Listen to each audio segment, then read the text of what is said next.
you ever been in a workplace where you worked with someone else, and let's say that person decided to leave the company and go to a new organization, and then the people in your company end up actually replacing that person with maybe 2 or even 3 people to do the same job that that person had been doing?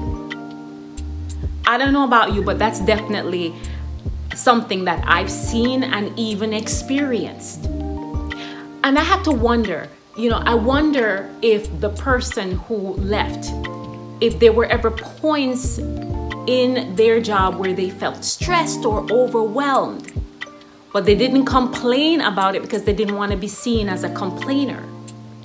Or maybe it's one of those things where you have a person who they just don't put a lot of stock in their feelings. They don't trust what they're feeling, and they just think that they need to push through and keep on pushing forward no matter how they're feeling.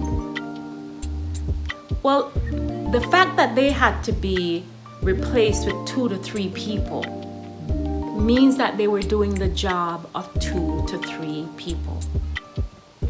That's going to cause a tremendous amount of strain, exhaustion, at times just feeling overwhelmed and discouraged.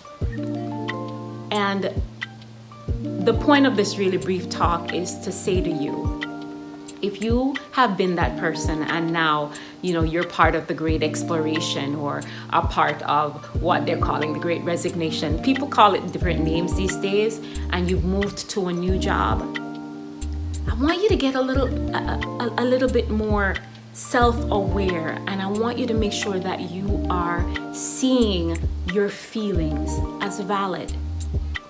Don't make the same mistake in this new place where you are ignoring how you feel, because the fact is you left that old company and they had to replace you with 2 to 3 people, which means that when you were staying at work until the AMs, when you felt burnt out and exhausted, that's because those feelings were valid. You're supposed to be doing your job, not the job of 2 to 3 people. Your feelings matter. Don't ignore them.